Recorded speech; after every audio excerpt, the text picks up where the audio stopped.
Okay, so the hazards of um, using a video recorder. I unfortunately I did not upload the last recording that I made, so I am going to have to do the second part of chapter 3 again. So I hope I remember exactly where I left off, so we'll see. Before I talk about a little more about the graying of the nation, I want to mention something about one of the life transitions that people make in this country, and that is entering college and dealing with um, social expectations and social issues. So over the years, the traditional road to college has been graduating from high school, then going off to college. It has been a time of growth and maturity for young people, and generally the expectation has been that you graduate and you get a job that will be stable and long-lasting, provide for you and your family in a way that is sufficient for a good middle to upper middle class life, and then your children will do better than you do as they grow and mature. The reality that we see today is, of course, different. Most all of you are non-traditional students. So some of you may be in college right out of high school, but I would say the vast majority are non-traditional students. You have decided to go back to college after you have started your careers. The other thing that is different is the world of work is different. I still, with all of my heart and all of my soul, believe that higher education is one of the single best ways to change your socioeconomic status. Getting a college degree does not guarantee that you will move up in your socioeconomic status in terms of a better job, higher income, better insurance. But it is still one of the single best ways to ensure that. But be that as it may, the world of work has changed. It used to be 30 years ago, you could graduate from high school, get a job at a factory. You could be a one-income family. You might keep that job for 40 years, retire from that job with a guaranteed pension, send your kids to school, provide for your family, live a middle-class life with no issues. We know the world of work and the economy has changed, and today that is far less likely to happen. It is far more likely that through the course of your career, you will experience multiple jobs in perhaps multiple fields, and the ability to be a one-income home is questionable. The career path that you choose to follow might be one that totally fulfills your passions, and it is something that you are diving into because it is your heart. However, we have to realize that society often influences the choices that we make in regards to careers. Society has definitely delineated that certain careers lead to greater socioeconomic status, greater monetary reward, and those reward structures that are created by society really do shape the field that we choose to go into. So just for instance, I was thinking about this today with the world of medicine. In the United States, doctors are highly regarded, very well paid.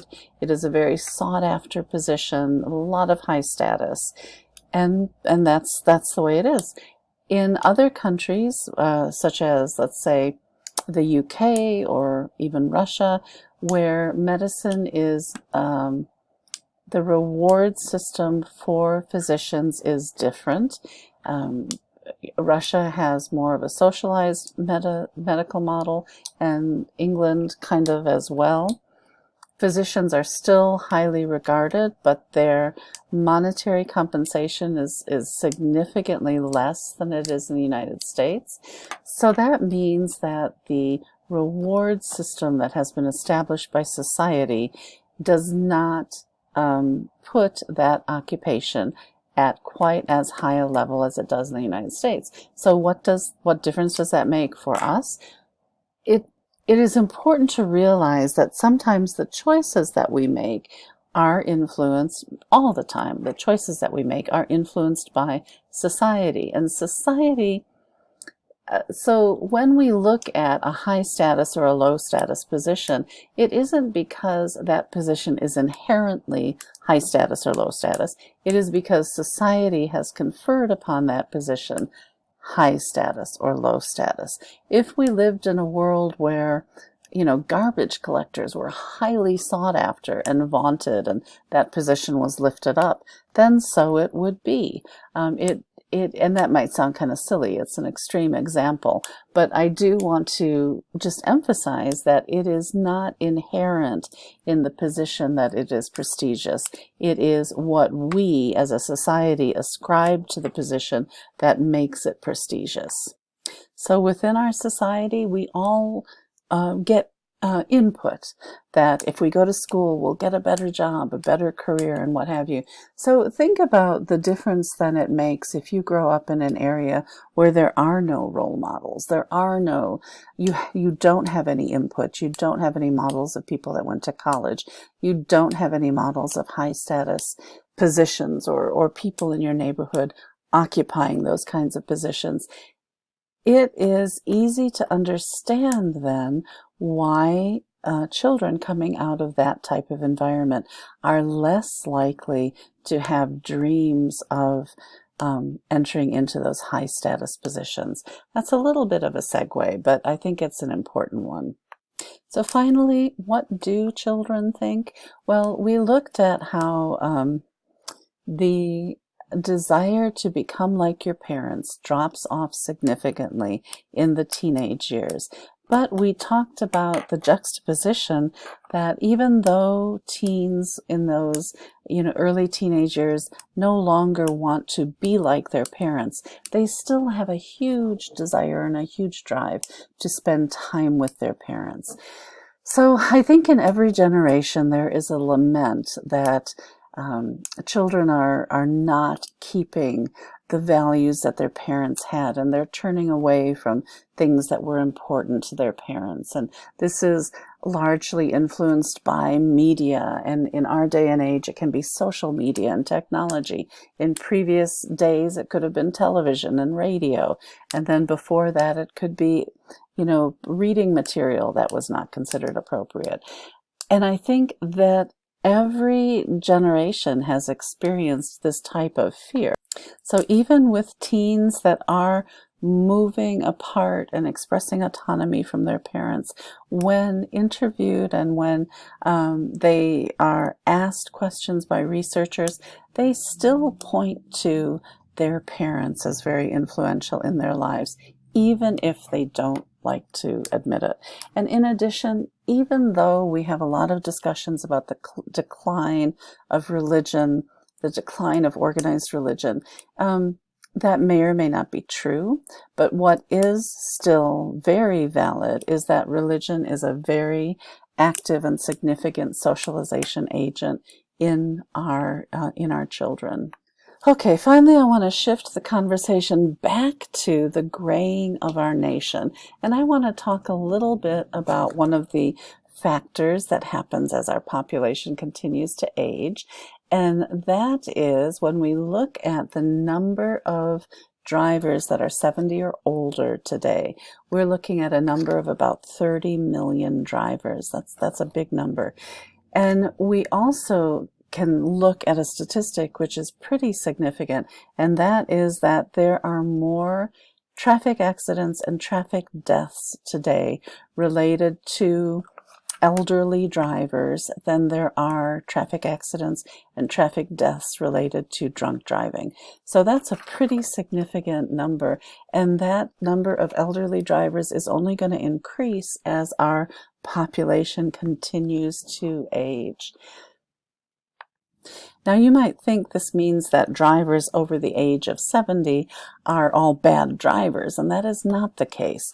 One of the reasons this statistic is going up is that the very number of drivers over the age of 70 is increasing. So in turn, that means that the the number of accidents related to drivers over 70 will also increase. When you disaggregate that and you look at the percentage of accidents and the rate of accidents with people over 70, it actually is lower than younger drivers, which is why, and especially lower than young male drivers, who, if you have a child who is of driving age and he's a boy, you will know that because your insurance will be through the roof. As our population ages, so the children become, the parental role starts to shift. The children begin to take on more of a parenting role, and the parent shifts into a more of a childlike role. One of those shifts is when the child has to have that difficult discussion with the parent as far as when the parent should no longer drive. And that's a tough discussion. We had to have it with my father-in-law, and it was really tough because driving represents independence, and everyone wants to be independent. And when you lose the ability to drive, you really do lose a great deal of independence. That can leave seniors homebound, which can lead to depression. And we know that when people age, you can do it in several different ways, but many people as they age do experience depression when they're shut in and they don't have any way to get out and meet people. And this is something that's very real with our aging population. Finally, one thing that our elderly population and younger people need to be aware of if you have an elder member, if your parents are elderly, and that is both elder abuse and elder scams. Telemarketers, salespeople, not all of them, but unfortunately some of them do prey on the elderly. And the elderly can be a very susceptible market for scams. Some of the tricks telemarketers use is to get local numbers. So if your phone has a phone number ID and you see a local number coming in, you might be more inclined to answer that number. The other thing is that sometimes telemarketers will call from other states so that it will be harder to follow up with charges. Because if someone is doing a scam from a different state, it becomes a little harder to prosecute. Finally, one of the big factors, and again, this is a socialization factor, the generation, our older generation, they were raised with the value of politeness.